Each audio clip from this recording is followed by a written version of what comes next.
আসসালামু আলাইকুম রহমতুল্লাহি ওবরাকাতুহু। সম্মানিত দর্শক, বেগম খালেদা জিয়ার মৃত্যু নিয়ে বিএনপির যারা সাধারণ নেতাকর্মী তাদের অভিযোগ হলো আওয়ামী লীগের কারণে তাদের নেত্রীর একটি দুর্বিষহ মৃত্যু হয়েছে। মৃত্যুর পূর্বে বেশ কয়েক বছর তিনি মারাত্মক অসুস্থ হয়ে পড়েছিলেন। জেলখানাতে অসুস্থতার কারণে তাকে একাধিকবার চিকিৎসা দেওয়া হয়েছে। তখন বিএনপির পক্ষ থেকে দাবি করা ছিল যে তিনি দেশের বাইরে চিকিৎসা করতে গেলে তো তাকে যাকে বলা হয় উন্নত চিকিৎসার জন্য বিদেশে পাঠানো হোক, আর তাকে যদি বিদেশে পাঠানো হয় তাহলে তিনি সুস্থ হয়ে ফিরবেন। তো ওই সময়ে তার এই চিকিৎসা নিয়ে সরকার রাজনীতি করেছে, এতে কোনো সন্দেহ নেই। এখন মূল ব্যাপারটা হলো তার যে রোগগুলো ছিল সেই রোগগুলো নিয়ে আমি কিছু কথাবার্তা বলবো। সেখানে হয়তো তাকে বারবার যদি সিঙ্গাপুরে পাঠানো হতো, ইংল্যান্ডে পাঠানো হতো, আমেরিকাতে পাঠানো হতো, এটা যাকে বলা হয় বিএনপির একটা মানসিক স্বস্তি হতো। কিন্তু যে দুটো রোগ দ্বারা তিনি রোগাক্রান্ত ছিলেন, একটা হলো আর্থাইটিস, বাতের রোগ, আরেকটি হলো তার লিভার সিরোসিস, লিভারের একটা বিরাট অংশ নষ্ট হয়ে গিয়েছিল যকৃতের। তো এই দুটো রোগই চিকিৎসার বাইরে। যখন আপনার শরীরে খুব আর্থাইটিস অনেকগুলো, গিটে বাত আছে, তারপর গাউট আছে, মানে যেটাকে বলা হয় ইউরিক অ্যাসিড আছে, এরকম অনেকগুলো মানে বাত। তো তার সেই বাতের মধ্যে হাঁটুতে, তার যে হাঁটুতে একাধিকবার অস্ত্রোপচার করা হয়েছে। তো হাঁটু সেই সমস্যাটা দীর্ঘদিন ধরে ছিল, বেগম জিয়ার হাঁটুতে সমস্যা ছিল, এর বাইরে অন্যান্য রোগ। তো এই রোগগুলো থেরাপি দেওয়া যেত, চিকিৎসা করা যেত, হয়তো ৬ মাস ভালো থাকতেন, আবার তিনি অসুস্থ হয়ে পড়তেন।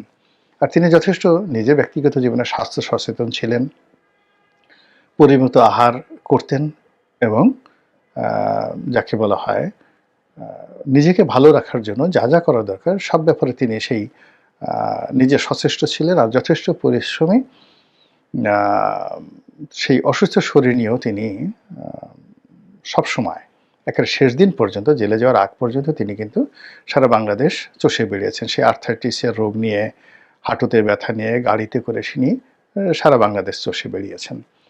তো তার শরীরটি অত্যন্ত পরিশ্রমের শরীর। তো সেই পরিশ্রমের শরীর নিয়ে তিনি যখন জেলে গেলেন, এই জেলে যাওয়ার বিষয়টি বিএনপির লোকজন কল্পনাই করতে পারেনি। বাংলাদেশে বেগম জিয়াকে জেলে নেওয়া হবে এবং তিনি দীর্ঘদিন জেলে থাকবে, এই পুরো জিনিসটি বিএনপির যারা লোকজন আছে তারা মেনে নিতে পারেনি, কল্পনাও করতে পারেনি। ফলে এটা ছিল বিএনপির জন্য একটা বিরাট ধাক্কা। দ্বিতীয়ত, জেলে নেয়ার পর সরকারও সাহস পেয়ে গেল। সরকার কিন্তু প্রথমে বুঝতে পারেনি যে এত সহজে তাকে জেলে নিতে পারবে বা জেলে রাখতে পারবে। কিন্তু সরকার যখন আরাম পেয়ে গেল তাকে জেলে রাখার, এবং এটা যেকোনো রাজনৈতিক সরকারই, যেমন এখন দেখুন ইমরান খানকে জেলে রাখা হয়েছে। এর কারণ হলো যে বেগম জিয়ার যে জনপ্রিয়তা এবং তার যে ইফেক্টিভনেস, তার দলের যে সাংগঠনিক ক্ষমতা, সেক্ষেত্রে আওয়ামী লীগের জন্য এটা একটা বিরাট হুমকি, ব্যাপক হুমকি। ২০১৪ সনের আগে, নির্বাচনের আগে যে সহিংসতা শুরু হয়েছিল, সরকার তো বলতে গেলে 99% পড়েই গিয়েছিল। এবং ওই সময়টিতে যদি বেগম জিয়া মানে বিদেশিদের পরামর্শে তিনি আন্দোলনটাকে স্থগিত করেছিলেন। প্রথম যেটা বিনা প্রতিদ্বন্দ্বিতার নির্বাচনে হলো। যদি আন্দোলনটা তিনি স্থগিত না করতেন, সরকার নির্বাচনের পরে ১৫ দিনও ক্ষমতায় টিকতে পারত না। কিন্তু ইট ওয়াজ এ মিস্টেক। আবার তার পরের বছর, অর্থাৎ ২০১৬ সনের দিকে এসে আবার যে তিনি কন্টিনিউয়াসলি অবরোধ দিলেন, সেটাও কিন্তু সরকারকে যথেষ্ট মানে বিপদের মধ্যে ফেলে দিয়েছিল। ফলে সরকার যখন বেগম জিয়াকে জেলে নিয়ে গেল, তারা মনে করলো যে এটা একটা বিরাট স্বস্তি, এবং সেই স্বস্তির জায়গাটিকে উপভোগ করার জন্য বিএনপিকে নিয়ে আওয়ামী লীগ নানাভাবে খেলেছে। এবং খেলতে খেলতে একটা সময় যখন বিএনপি আসলে দুর্বল হয়ে গেল, অসহায় হয়ে গেল, তখন তারা শুরু করলো রীতিমতো টিটকারি, বদমাশি। এবং অবমাননাকর কথাবার্তা বিএনপির নেত্রীকে উদ্দেশ্য করে, দলকে উদ্দেশ্য করে প্রতিনিয়তই আওয়ামী লীগের পক্ষ থেকে নানা রকম যাকে বলা হয় অবমাননাকর কথা বলা হতো। তারা আন্দোলন করতে পারে না, তারপরে এটা করতে পারে না, ওটা করতে পারে না, ইত্যাদি নানা রকম উস্কানিমূলক কথাবার্তা। অন্যদিকে বেগম জিয়ার যখন চিকিৎসার বিষয়টি এলো, তখন সরকার এটা নিয়ে বার্গেনিং শুরু করলো যে ঠিক আছে চিকিৎসা করতে পাঠাবো, সেক্ষেত্রে প্যারোলে মুক্তি নিতে হবে, অথবা সেখানে ওই রাষ্ট্রপতির কাছে ক্ষমা প্রার্থনা করতে হবে। এখন এই বিষয়গুলোর আইনগত অনেক ব্যাখ্যা আছে, কিন্তু এগুলো মানে একজন জাতীয় নেত্রী বেগম জিয়ার জন্য এটা খুব অবমাননাকর ছিল। এই কাজটি আওয়ামী লীগ করেছে। আবার পরবর্তীতে দেখা গেল যে বেগম জিয়ার যে পরিবার, সেই পরিবারের সঙ্গে শেখ হাসিনার একটা ভালো সম্পর্ক হয় এবং তার প্রেক্ষিতে প্রধানমন্ত্রীর যে স্পেশাল এক্সিকিউটিভ পাওয়ার রয়েছে বা সরকারের যে এক্সিকিউটিভ পাওয়ার রয়েছে, সেই এক্সিকিউটিভ পাওয়ারের ভিত্তিতে বেগম জিয়াকে সেই প্যারোলে মুক্তি দিয়ে তাকে মানে জেলখানার বাইরে তার বাড়িতে থাকার অনুমতি দেওয়া হয়। তো এই কাজটি সরকার করেছে, কিন্তু মানে বিএনপি এটাকে কৃতজ্ঞতা জানাতে পারেনি বা বিএনপির নেতাকর্মীরা মানতে পারেনি। এর কারণ হলো যে সময়টি তিনি জেলখানাতে ছিলেন, এই সময়টিতে আওয়ামী লীগের লোকজন এত নেতিবাচক কথাবার্তা বলেছে, সেই কথাবার্তার কারণে শেখ হাসিনা যে তাকে একটা স্পেশাল অর্ডার দিয়ে তাকে বাইরে রাখার ব্যবস্থা করেছেন, এই কাজটির ইতিবাচক দিকটি কাউন্ট করার মতো অবস্থা ছিল না, এত খোঁজাখুঁজি করা হয়েছে। দ্বিতীয়ত তার যে চিকিৎসা, জেলখানায় থাকা অবস্থায় তার যে চিকিৎসা, তো বাংলাদেশে বঙ্গবন্ধু মেডিকেলে নিয়ে চিকিৎসা করা হয়েছে, এভার কেয়ারে নিয়ে চিকিৎসা করা হয়েছে, আরও অনেক কিছু করা হয়েছে, কিন্তু ওই যে বিদেশে যাওয়ার যে বিষয়টি, এই বিষয়টি নিয়েও আওয়ামী লীগ যে যাকে বলা হয় কুটচাল দিয়েছে, আজ পাঠাবো, কাল পাঠাবো। তো একবার বলেছে ঠিক আছে আপনি বিদেশে যাবেন, আর বাংলাদেশে আসবেন না। তো সে কখনোই সেটাতে রাজি হয়নি।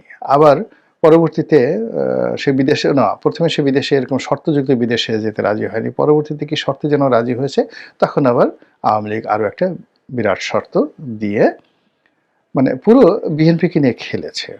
আপনি যখন একটা বাঘ, একটা সিংহ, তার দাঁতগুলো ভেঙে দেন, তারপরে তার নখগুলো কেটে ফেলেন, তারপর তার গলায় একটা রশি দিয়ে আপনি যখন তাকে সার্কাসে ক্রিয়ানক হিসেবে ব্যবহার করেন, ঠিক তদ্রূপ বিএনপির মতো একটা বড় দলকে আওয়ামী লীগ 2014 থেকে ধীরে ধীরে এটাকে একেবারে একটা সার্কাস্টিক দল বানানোর চেষ্টা করেছে।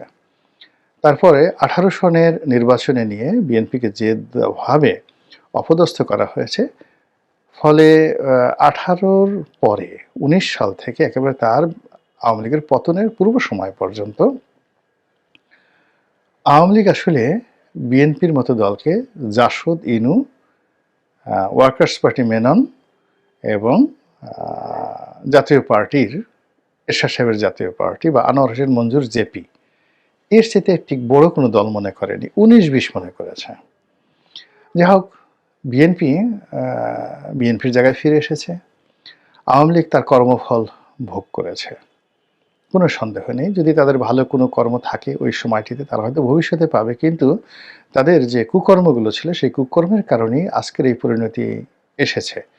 তারা যতই বলুক রাজাকারের নাতিপুতি, যতই বলুক ম্যাটিকুলাস ডিজাইন, যতই বলুক যে তারা নির্দোষ ছিল, যা কিছু ছিল, কিন্তু তাদের এই ক্ষমতাচ্যুতি আসমান থেকে এসছে।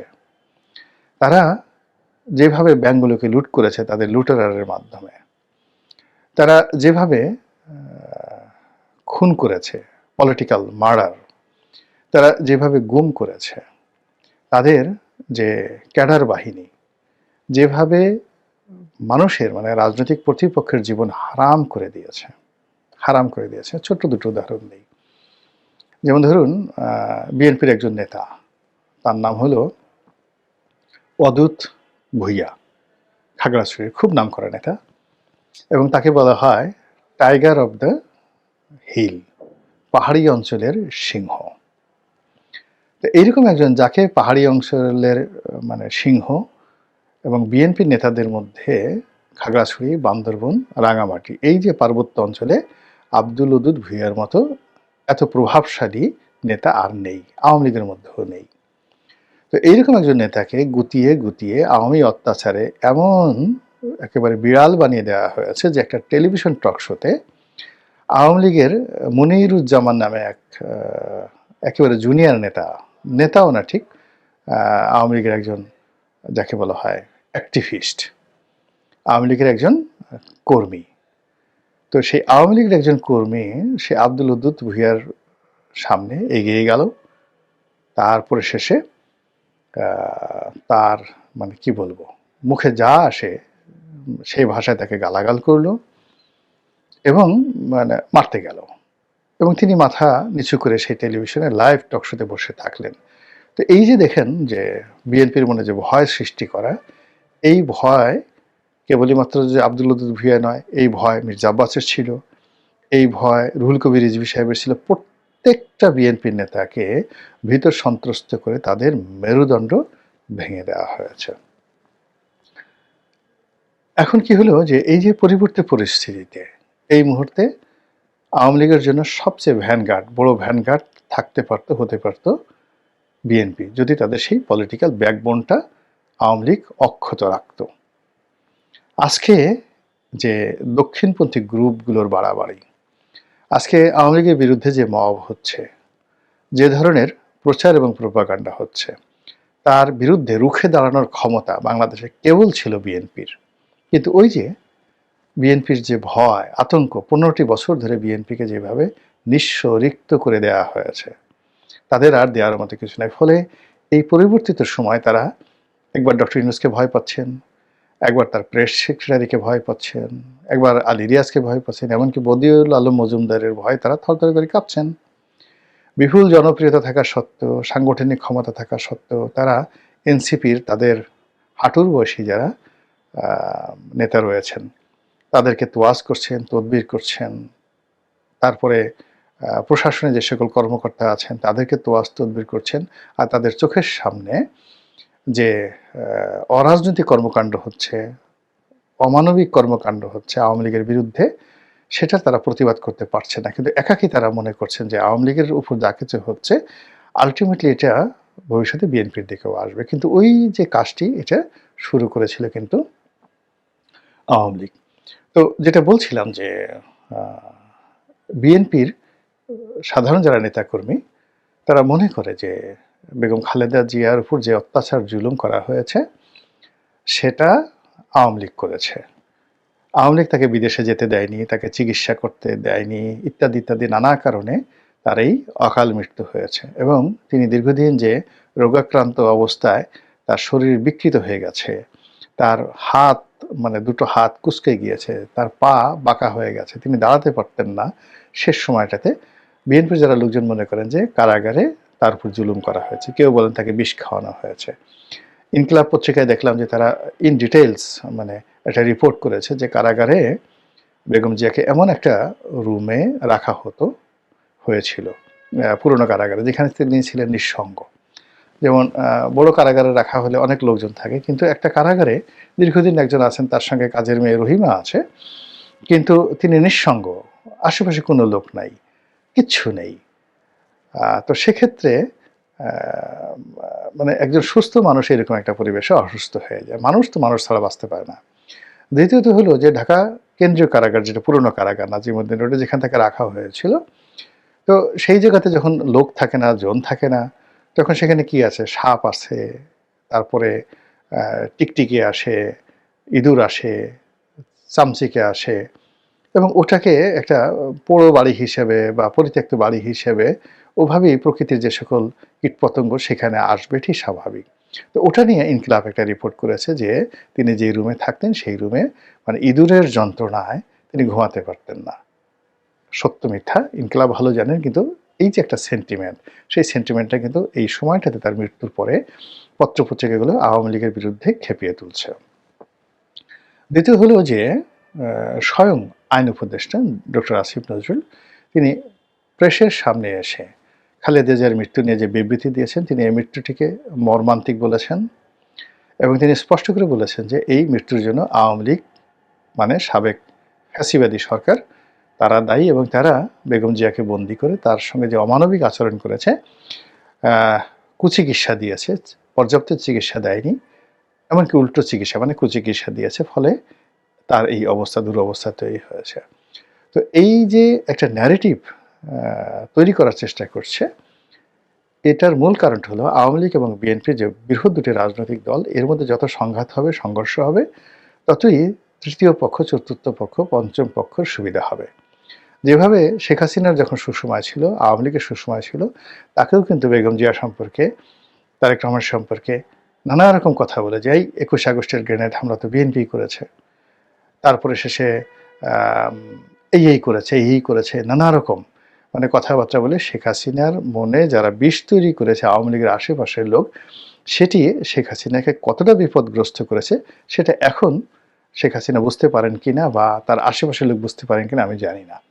একই ভাবে এখন যারা বিএনপির কর্তা ব্যক্তি রয়েছেন তাদের মধ্যে আওয়ামী বিরোধী বিষ ছড়ানোর জন্য অবাস্তব কতগুলো কথা, মিথ্যা কতগুলো কথা বা সত্য কথা কিন্তু এই মুহূর্তে সেগুলো প্রযোজ্য নয়, সেগুলো এনে পুরনো বিষটিকে আরও উগড়ে দেওয়ার যে চেষ্টা আমাদের সমাজে করছে, এটার মূল কারণ হলো বিরাজনীতিকরণ। তো দুটো রাজনৈতিক দলই অভিজ্ঞ, সেখানে অনেক জ্ঞানীগুণী ব্যক্তি রয়েছেন, যারা নেতৃত্বে রয়েছেন, তারা অসংখ্যবার বিপদে পড়েছেন।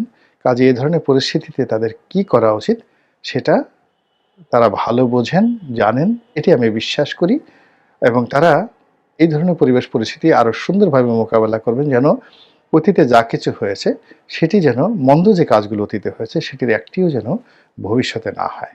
মহান আল্লাহ আমাদের সবাইকে হেদায়েত দান করুন এবং হেফাজত করুন। আসসালামু আলাইকুম ওয়া রাহমাতুল্লাহি ওয়া বারাকাতুহু।